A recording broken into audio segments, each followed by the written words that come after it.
The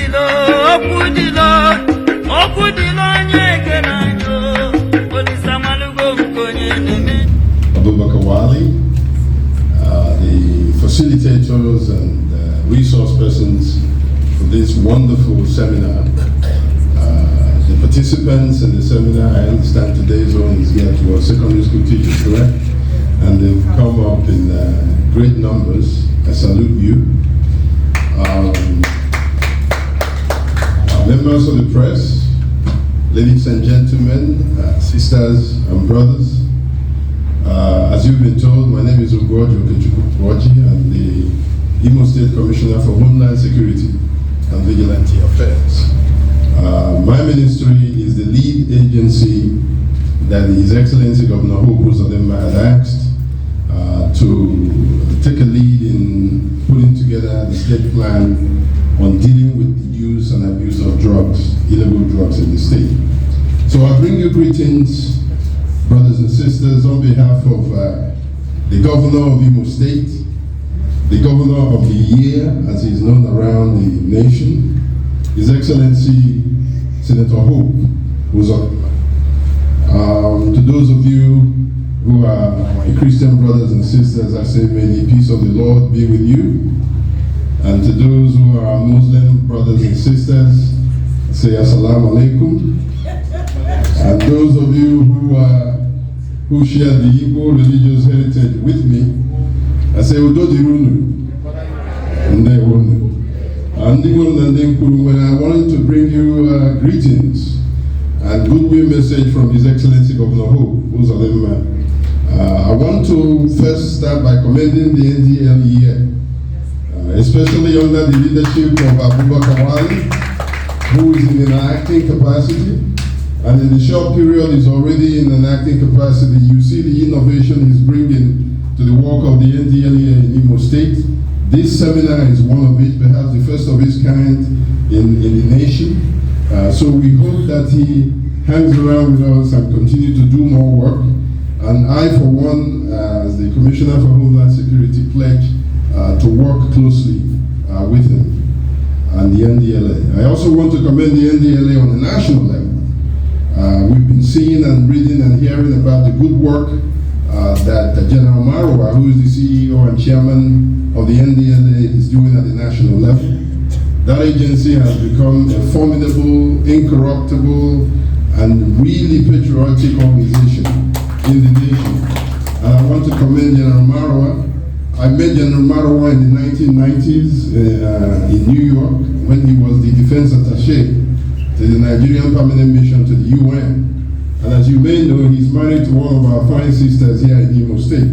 So the chairman of the NDLEA is a brother and a member of our community here by marriage, if not by anything else.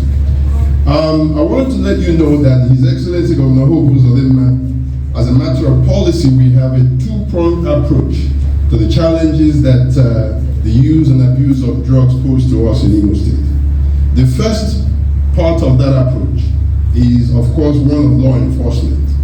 There are laws on the book that prohibit the possession, use, selling, and distribution of illegal drugs.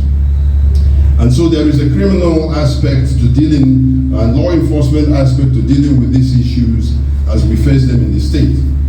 But even as important, if not more importantly, His Excellency Governor Hope Uzodinma believes that those of us who have become addicted, those of our citizens who have become addicted through recreational use initially, and have become addicted to these drugs and the harm they do to us, he believes that those of them, our citizens, should have a chance or chances at rehabilitation, which is why this seminar is very important in terms of prevention. But His Excellency believes that we need to provide the facilities in the state to allow our citizens who are hooked on these drugs to have a chance at rehabilitation. So it is His Excellency's vision to build 3 rehab centers in Imo State. So he plans to build 3 state-of-the-art rehabilitation centers in Imo State, 1 in each of the senatorial zones. And of course the zones are Owerri, Olo, and Okigwe.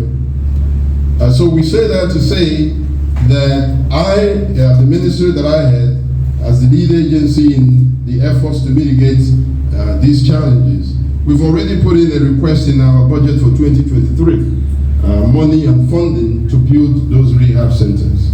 So we want to, we're looking forward to His Excellency actualizing that vision of his, which falls in line with what the NDLEA is doing in terms of providing facilities for our citizens who are unfortunately hooked on these drugs to have a chance at rehabilitation. I also want to say that we will work with the NDLEA in terms of the facilities they currently have. They have a rehab facility of sorts. It has a capacity of about 24 to 28 people, but because it's not fully equipped and in order, it's only able to hold about 8 to 10 people. So we have a proposal with His Excellency to help us enable them at least start with updating what they currently have, so that their capacity to provide help for our citizens would be enhanced. I'm particularly thrilled. I was here yesterday. It was the Armed Forces gentlemen and ladies that were here.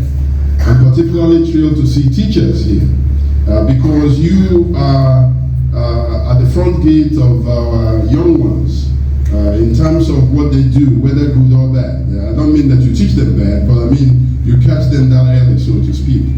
So it is important that teachers have come out in great numbers to become sort of trainer kind of apostles in this effort. What I have worked with for over 30 years, which is the US, school zones are considered no-go area with drugs, to the point that if you are caught with drugs in the school zone, the fine quadruples. The sentence, if you're convicted, quadruples. That's how seriously they take the school area as an area that you should not have drugs at all. So I'm glad to be here. I thank the commander for the opportunity to be with you again this morning. I hope you have a successful seminar, and if you have any questions or need that you think the Ministry of Homeland Security and Vigilante Affairs can help you with, please feel free to contact me. We have an open door policy. Thank you and God bless.